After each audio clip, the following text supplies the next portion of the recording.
Hello, everyone. Well, we're just a few short hours away from saying goodbye to the year 2020. I've heard a lot of chatter out there in the community, and people are just ready to say goodbye to this year. I know it's been a hard year. We've had the pandemic, of course. We've had people getting sick. We've had people full of fear. We've had people getting angry at each other. We've lost loved ones. Our businesses have suffered. Our family also lost a loved one this past November. He passed away suddenly from a stroke. And, he was probably the one who supported my ministry the most, other than my own family. I know on Sundays when I was going to bring the message at my own home church, he would come and get me and he would hold me by the hands and he would pray. And this past time when I spoke, I didn't have him.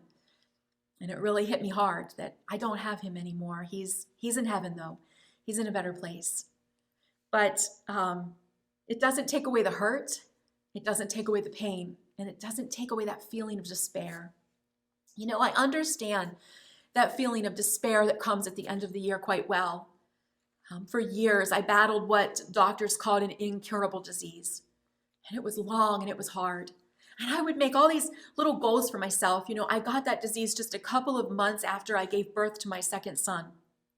And I would make these goals for myself, like I'm going to be all well by the time he goes into kindergarten. Or next year, I'm going to be able to finally eat at a restaurant after years of not being able to eat out. Or next year, I'm going to feel so much better.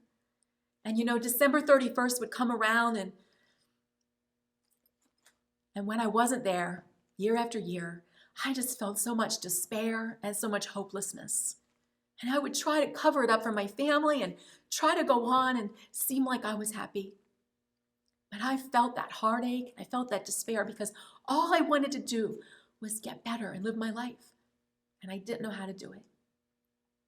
But God's faithful. He saw me through it. It was long, but he saw me through it.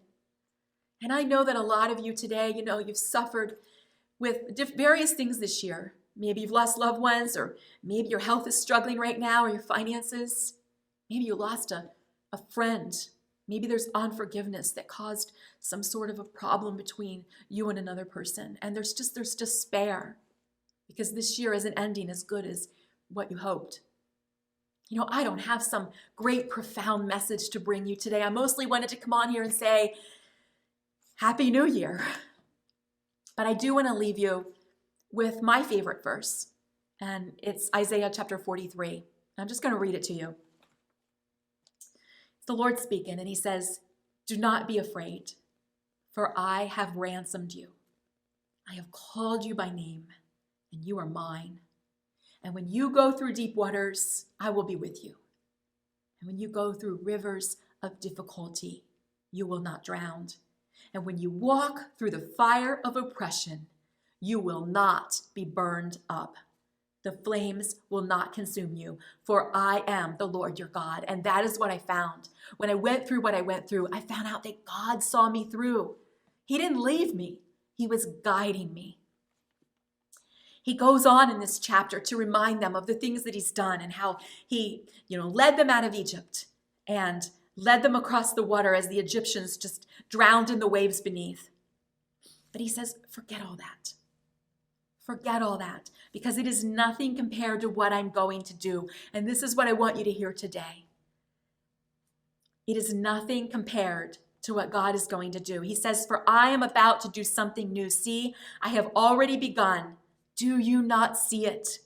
I will make a pathway through that wilderness. I will create rivers in that dry wasteland. Yes, I will make rivers in the dry wasteland so that my chosen people can be refreshed." If you're a child of God, he wants you to be refreshed. No matter what 2020 was like, he wants you to go into 2021 knowing that he is holding your hand and he is going before you. And he wants you refreshed. So I just want to leave you with that. And I look forward to sharing more and more with you in the next year. Happy New Year.